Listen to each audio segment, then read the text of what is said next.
শুভ সন্ধ্যা সুপ্রিয় দর্শক শ্রোতা সকলকে শুভেচ্ছা জানিয়ে শুরু করছি বাংলাভিউ সারাদিনের খবর। স্টুডিও থেকে এই মুহূর্তে সরাসরি যুক্ত হয়েছি আমি শ্রাবণী তালুকদার। এই অনুষ্ঠানের মাধ্যমে আপনাদেরকে জানিয়ে দেওয়ার চেষ্টা করি সারাদিনে ঘটে যাওয়া কিছু গুরুত্বপূর্ণ খবর সংক্ষিপ্ত রূপে। আজ সোমবার 20 আষাঢ় 1429 বঙ্গাব্দ 4 জুলাই 2022 খ্রিস্টাব্দ। প্রথমেই জানিয়ে দেব বৃহত্তর সিলেট বিভাগের বিভিন্ন খবর। ঢাকা সিলেট মহাসড়কের ওসমানীনগর উপজেলা এলাকায় ট্রাক উল্টে সাজিদ মিয়া নামের এক সবজি ব্যবসায়ী নিহত হয়েছেন। এই ঘটনায় আরো 6 জন আহত হয়েছেন। আহতদেরকে উদ্ধার করে সিলেট এমজে ওসমান মেডিকেল কলেজ হাসপাতালে ভর্তি করা হয়েছে। আজ সোমবার 4 জুলাই দুপুর 1:15টার দিকে উপজেলার বেগমপুর সংলগ্ন ভাঙা নামক এলাকায় এই দুর্ঘটনাটি ঘটে। জানা গেছে হবিগঞ্জ থেকে ছেড়ে আসা সিলেটগামী একটি ট্রাক দুপুর 1:15টার দিকে বেগমপুর সংলগ্ন ভাঙা রাস্তায় এসে উল্টে যায়। এ সময় ট্রাকে থাকা সবজি ব্যবসায়ী সাজিদ মিয়া নিহত হন এবং আরো 6 জন আহত হয়েছেন এবং আহতদের মধ্যে কয়েকজনের অবস্থা খুবই গুরুতর। খবর পেয়ে Osmaninagar fire service and civil ডিফেন্সের সদস্যরা শেরপুর হাইওয়ে থানা পুলিশ ঘটনাস্থলে উপস্থিত হয় এবং নিহতদের লাশ উদ্ধার করে এবং আহতদেরকে ওসমানী মেডিকেল কলেজ হাসপাতালে প্রেরণ করেছে। নিহত সবজি ব্যবসায়ী সাজিদ মিয়া হবিগঞ্জ জেলার বাহুবল উপজেলার নোয়ারাই গ্রামের বাসিন্দা। চলে যাচ্ছি পরবর্তী সংবাদে। সিলেট মহানগরের চৌহাট্টায় অগ্নিকাণ্ডের ঘটনা ঘটেছে। এতে প্রায় 1.5 লক্ষাধিক টাকার ক্ষয়ক্ষতি হয়েছে। গত রবিবার রাত 3 জুলাই রাত 9:30টার দিকে দুর্ঘটনাটি ঘটে এবং ফায়ার সার্ভিস জানায় চৌহাট্টায় অবস্থিত সিলেট টায়ার্স নামক একটি পার্সের দোকানে আগুন লাগে। খবর পেয়ে ফায়ার সার্ভিসের লোকজন ঘটনাস্থলে গিয়ে অনেকক্ষণ চেষ্টার পরে আগুন নিয়ন্ত্রণে আনে, তবে আগুন নিয়ন্ত্রণে আনার আগেই প্রায় 1.5 লক্ষাধিক টাকার মালামাল পুড়ে ছাই হয়ে যায়। বৈদ্যুতিক শর্ট সার্কিটের কারণে আগুনের সূত্রপাত বলে নিশ্চিত করেছেন ফায়ার সার্ভিস এবং সিভিল ডিফেন্স স্টেশনের সিলেট স্টেশন অফিসার বেলাল হোসেন। তিনি জানান, খবর পেয়ে তাদের 2টি টিম অনেকক্ষণ চেষ্টা করে আগুন নিয়ন্ত্রণে নিয়ে আসে এবং এতে প্রায় 1.5 লক্ষ টাকার ক্ষয়ক্ষতি হয়েছে। সিলেট মহানগরের সুবিদ বাজার এলাকায় বেপরোয়া গতির একটি ট্রাক বাসা ও টায়ারের মাঝখানে ঢুকে গেছে। গত রবিবার রাত 3টার দিকে সুবিদ বাজার পয়েন্ট থেকে মীরের ময়দান অভিমুখে এই ঘটনাটি ঘটে। ঘটনায় সচেতন নাগরিকেরা ক্ষুব্ধ প্রতিবাদ জানিয়েছেন। অথচ বেপরোয়া ট্রাকের গতি নিয়ন্ত্রণে সংশ্লিষ্টদের প্রতি আহ্বান জানিয়েছেন তারা। জানা যায়, রবিবার দিবাগত রাত 3টার দিকে সিলেট সুনামগঞ্জ সড়ক দিয়ে নগরে প্রবেশকালে নিয়ন্ত্রণ হারায় একটি ট্রাক এবং এ সময় বেপরোয়া গতির এই ট্রাক নগরের সুবিদ বাজার পয়েন্ট থেকে মীরের ময়দান অভিমুখে কর্নার ভিউ ও কর্নার হাউস নামে একটি বাসা এবং টাওয়ারের মাঝখান দিয়ে ঢুকে যায়। এতে কোনো হতাহতের ঘটনা না ঘটলেও বাসা এবং টাওয়ারের গেট ক্ষতিগ্রস্ত হয়েছে। নিত্য প্রয়োজনীয় পণ্য সামগ্রী ন্যায্য দামে প্রাপ্তি নিশ্চিত করার পাশাপাশি বন্যার্তদের প্রয়োজনীয় খাদ্য সামগ্রী সরবরাহ ঠিক রাখা এবং ন্যায্য দাম প্রাপ্তি নিশ্চিত করার লক্ষ্যে মৌলভীবাজারের শ্রীমঙ্গল পৌর শহরের বিভিন্ন অলিতে গতিতে জাতীয় ভোক্তা অধিদপ্তর সংরক্ষণ অধিদপ্তর যৌথ অভিযান পরিচালনা করছে। সোমবার 4 জুলাই দুপুরে অভিযানে ভোক্তা অধিকার সংরক্ষণ অধিদপ্তর শ্রীমঙ্গল পৌর শহরের সেন্ট্রাল রোডে এই অভিযানটি পরিচালনা করে। এ সময় উপস্থিত ছিলেন RAB 9 company commander Mohammad Dilwar Hossain.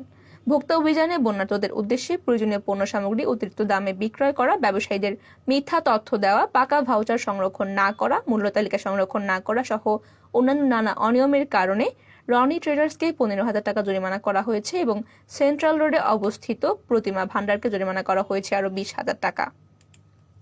সুনামগঞ্জের ধর্মপাশায় হাওরে মাছ ধরতে গিয়ে নৌকায় বজ্রপাতে মানিক মিয়া এবং মিয়াশা মিয়া নামে 2 জেলের মৃত্যু হয়েছে। নিহত 2 জেলের বাড়ি উপজেলার ইউনিয়নের জানিয়ারচর গ্রামে। সোমবার সকালে উপজেলার ধর্মপাশা ইউনিয়ন সদরের মুগরাইন হাওরে চাই পেতে মাছ ধরতে গিয়েছিলেন এবং তারা দুজনই তখন বজ্রপাতে নিহত হন। জানিয়ারচর গ্রামের হাওরে মাছ ধরার সময় আকস্মিক বজ্রপাতে তারা ঘটনাস্থলে মৃত্যুবরণ করেন। পুলিশ এবং এলাকাবাসী জানায়, আজ ভোরে তারা দুজন বাড়ির পাশের হাওরে মাছ ধরছিলেন। মাছ ধরার সময় আকস্মিক বজ্রপাতে তারা মারা যান। পরে স্থানীয়রা তাদের লাশ উদ্ধার করে বাড়িতে নিয়ে আসে। এতক্ষণ শুনছিলেন বৃহত্তর সিলেট বিভাগের বিভিন্ন খবর। এবারে জাতীয়। রাজধানীর কমলাপুর রেলওয়ে স্টেশন থেকে পঞ্চগড়গামী একতা এক্সপ্রেস যান্ত্রিক ত্রুটির কারণে একটি বগি রেখে স্টেশন ছেড়েছে। এই সময় একতা এক্সপ্রেসের 10 নম্বর বগির 105 জন যাত্রী টিকিট কেটেছিলেন। তাদের অধিকাংশই এই ঘটনায় ট্রেনটি মিস করেছেন। সোমবার 4 জুলাই বেলা 11টার দিকে ট্রেনটি স্টেশন ছাড়ে। ট্রেনটি ছাড়ার সময় ছিল সকাল 10টা। জানা গেছে, ট্রেনটির 10 নম্বর বগিতে আগে থেকে ত্রুটি ছিল, যে কারণে সেটিকে বাতিল করা হয় এবং মূল ট্রেনের শেষে রাখা হয়। ফলে অনেক যাত্রী বাতিলের তথ্যটি না জেনে সেই বগিতে উঠে আসেন। কর্তৃপক্ষ বলছে বগি বাতিলের বিষয়টি সকাল 9টার মধ্যে সবাইকে জানানো হয়েছিল। আগে যারা জেনেছেন বিষয়টি তারা অন্য বগিতে উঠেছেন এবং যারা না জানতেন, এরকম না জানা প্রায় 100 জন যাত্রী ওই বগিতে উঠেন এবং বাড়ি যাওয়া তাদের মিস হয়ে যায়। পদ্মা সেতু হয়ে সজীব ওয়াজেদ জয় এবং মেয়ে সাইমা ওয়াজেদ পুতুলকে নিয়ে গোলাপগঞ্জ টুঙ্গিপাড়ার উদ্দেশ্যে প্রধানমন্ত্রী শেখ হাসিনা যাত্রা করেছেন। সপ্তাহে পদ্মা সেতু উদ্বোধনের পর এটাই তার প্রথম টুঙ্গিপাড়া সফর। আজ সোমবার সকাল 8টায় গণভবন থেকে টুঙ্গিপাড়ার উদ্দেশ্যে যাত্রা করেন তিনি। এরপর 8:50 মাওয়া প্রান্তের টোল দেন এবং তারপর তার যাত্রা শুরু হয় পদ্মা সেতুর উপর দিয়ে। টোল প্লাজায় টোল দিয়ে সেতুর মাঝামাঝি তিনি সন্তানদের নিয়ে কিছুক্ষণ সময় কাটান এবং তার প্রায় 9:15 জাজিরা প্রান্তে যান এবং সেখানকার ফলকের সামনেও কিছুক্ষণ সময় কাটান। বাংলাদেশে বন্যায় মৃতের সংখ্যা 107 জনে দাঁড়িয়েছে। সবচেয়ে বেশি মৃত্যু হয়েছে সিলেট বিভাগে 56 জন। গত 17 মে থেকে আজ সোমবার দুপুর পর্যন্ত বন্যা সৃষ্ট দুর্ঘটনা এবং বিভিন্ন রোগে তাদের মৃত্যু হয়। সোমবার দেশের বন্যা পরিস্থিতি নিয়ে স্বাস্থ্য অধিদপ্তরের হেলথ ইমার্জেন্সি অপারেশন সেন্টার এবং কন্ট্রোল রুম থেকে সংবাদ বিজ্ঞপ্তিতে এগুলো জানানো হয়েছে। বিজ্ঞপ্তিতে বলা হয়, 17 মে থেকে 4 জুলাই পর্যন্ত বন্যায় সিলেট বিভাগে 56 জন, ময়মনসিংহ বিভাগে 39, রংপুর বিভাগে 11 এবং ঢাকা বিভাগে 1 জনের মৃত্যু হয়েছে। হযরত শাহজালাল আন্তর্জাতিক বিমানবন্দরে আবারও 2টি উড়োজাহাজের সংঘর্ষের ঘটনা ঘটেছে। এবারও বিমান বাংলাদেশ এয়ারলাইন্সের 2টি বোয়িং উড়োজাহাজের মধ্যে সংঘর্ষ হয়েছে। এতে 2টি উড়োজাহাজের ডানা ক্ষতিগ্রস্ত হয়েছে বলে প্রাথমিকভাবে জানা গেছে। বিমানবন্দর সূত্রে জানা গেছে, গতকাল রোববার সিঙ্গাপুর থেকে আসা বিমানের বোয়িং 788 ড্রিমলাইনার এবং যাত্রী মালামাল নিয়ে উড়োজাহাজটিকে রাত 9:20 দিকে শাহজালাল বিমানবন্দরের হ্যাঙ্গারে নেওয়া হয়। সেখানে আগে থেকে পার্ক করে থাকা বোয়িং 737 উড়োজাহাজটি ছিল। এই সময় হ্যাঙ্গারে বোয়িং 787 প্রবেশ করানোর সময় 737-এর সঙ্গে ধাক্কা লাগে এবং এতে করে ডানা এবং বোয়িং 787-এর ডানা ক্ষতিগ্রস্ত হয়। এই ঘটনা নিশ্চিত করেছেন বিমানের মহাব্যবস্থাপক তাহেরা খন্দকার। তিনি বলেন, এই ঘটনা তদন্তে বিমান প্রকৌশলীদের একটি দল কাজ করছে। ঘটনাস্থল পরিদর্শন করেছে তারা। আজ সোমবার দলটি একটি প্রতিবেদন প্রকাশ করেছে। সম্প্রতি 5% জমি বিক্রি করেছেন তার বাবা ফজর আলী। জমি বিক্রির টাকা থেকে দুই ভাই নূর আলী এবং আব্দুল আওয়াল বাবার কাছে 5 লাখ টাকা দাবি করে আসছিল। বাবা টাকা দিতে অস্বীকৃতি জানালে প্রায়ই তার সাথে ঝগড়া করত দুই ভাই। সর্বশেষ আজ সোমবার বাবার সাথে ঝগড়া করে ছেলে আলী নূর এবং এক পর্যায়ে ধারালো দা দিয়ে বৃদ্ধ বাবার পিঠ, কাঁধ এবং শরীরের বিভিন্ন অংশে এলোপাথারি কোপ দেয়। এ সময় ফজর আলী মাটিতে লুটিয়ে পড়লে অভিযুক্ত ছেলে পালিয়ে যায় এবং স্থানীয়রা তাকে উদ্ধার করে হাসপাতালে নিয়ে যায়। আজ সোমবার সকাল 8:30টার দিকে গাজীপুরের শ্রীপুর উপজেলার গাজীপুর ইউনিয়নের শৈলাট গ্রামে এই ঘটনাটি ঘটে। ছেলের দায়ের কোপে আহত 70 বছর বয়সী ফজর আলী এবং অভিযুক্ত ফজর আলীর ছেলে 25 বছর বয়সী নূর আলী। ভুক্তভোগী ফজর আলী তার মেয়ে মুসাম্মদ পাপন জানান, তার বাবা সম্প্রতি 5% জমি বিক্রি করেছেন এবং তার দুই ভাই আলী-নূর এবং আব্দুল আওয়াল অন্যত্র বাড়ি করে থাকত। এবারে আন্তর্জাতিক। বিশ্বের সবচেয়ে ক্ষুব্ধ, দুঃখী এবং অবসাদগ্রস্ত দেশের তালিকায় 7ম স্থানে রয়েছে বাংলাদেশ, আর শীর্ষে রয়েছে আফগানিস্তান। আজ সোমবার যুক্তরাষ্ট্র ভিত্তিক জরিপ সংস্থা গ্যালাপ 2022 গ্লোবাল ইমোশন রিপোর্ট শীর্ষক এক সমীক্ষা এই ফলটি প্রকাশ করেছে।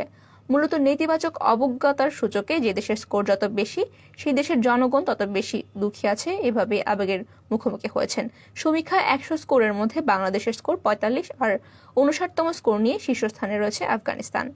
চলতি বছরের 27 ফেব্রুয়ারি থেকে 30 মার্চ পর্যন্ত বাংলাদেশের মোট 1000 মানুষ সরাসরি এই জরিপে অংশ নিয়েছেন। এবারে খেলার খবর। টি-20 ক্রিকেট ইতিহাসে এই কীর্তি প্রথম। আন্তর্জাতিক টি-20তে 2000 রান এবং অন্তত 100 উইকেট পাওয়া প্রথম ক্রিকেটার হচ্ছেন সাকিব আল হাসান।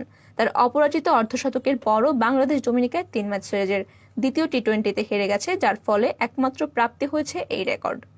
টি-20 ক্রিকেটে সর্বপ্রথম 1000 রান এবং 100 উইকেটের কীর্তিও ছিল সাকিবের। এবার সেই রেকর্ডটিও আরও উঁচুতে নিয়ে গেলেন তিনি। টি-20 ইতিহাসে সর্বোচ্চ উইকেটের মালিক ওয়েস্ট ইন্ডিজের বিপক্ষ দল বল হাতে পেয়েছেন 1 উইকেট। এটি ছিল ক্রিকেটের ক্ষুদ্রতম ফরম্যাটে সাকিবের 120তম উইকেট। সুপ্রিয় দর্শক শ্রোতা, আপনারা এতক্ষণ শুনছিলেন সারাদিনের বিভিন্ন খবর। শেষ করার আগে জানিয়ে দেব সারা দেশের করোনা ভাইরাস পরিস্থিতি। দেশে করোনায় মৃত্যুর সংখ্যা 1,12তে পৌঁছালো। গত 24 ঘন্টায় এই মৃত্যু হয়েছে। এ সময় 2285 জনের শরীরে করোনার সংক্রমণ শনাক্ত হয়েছে এবং আগের দিন করোনায় মৃত্যু হয়েছিল মাত্র 2 জনের। করোনা শনাক্ত হয়েছিল 1902 জনের। গত মার্চের পর থেকে আজকে এই মৃত্যুর সংখ্যা সর্বোচ্চ। ওদিন করোনায় 13 জনের মৃত্যু হয়েছিল। করোনায় হঠাৎ মৃত্যুর এই সংখ্যা বৃদ্ধি নিয়ে সরকারের রোগতত্ত্ব, রোগ নিয়ন্ত্রণ এবং গবেষণা প্রতিষ্ঠানের উপদেষ্টা মুশতাক হোসেন জানিয়েছেন, যেসব ব্যক্তি মারা গেছেন তারা গত 3 সপ্তাহে আক্রান্ত হয়েছেন। এ সময় করোনা শনাক্তের সংখ্যাও বেড়েছে। মৃত্যুর সংখ্যা তাই আরও বাড়তে পারে বলে তিনি আশঙ্কা করছেন। এরপর শনাক্ত কমতে থাকলেও 3 সপ্তাহের মধ্যে মৃত্যুর সংখ্যাও কমতে থাকবে। আজ বিকেলে স্বাস্থ্য অধিদপ্তরের সংবাদ বিজ্ঞপ্তিতে জানানো হয়, 24 ঘন্টায় 13,842টি নমুনা পরীক্ষা করা হয় এবং পরীক্ষার বিপরীতে রোগী শনাক্তের হার ছিল 16.51। আগের দিন এই হার ছিল 15.53। সুপ্রিয় দর্শক শ্রোতা, আপনারা শুনছিলেন সারাদিনের বিভিন্ন খবর। সঙ্গে থাকার জন্য সকলকে অসংখ্য ধন্যবাদ। সবাই ভালো থাকুন, সুস্থ থাকুন এবং আমাদের সঙ্গেই থাকুন।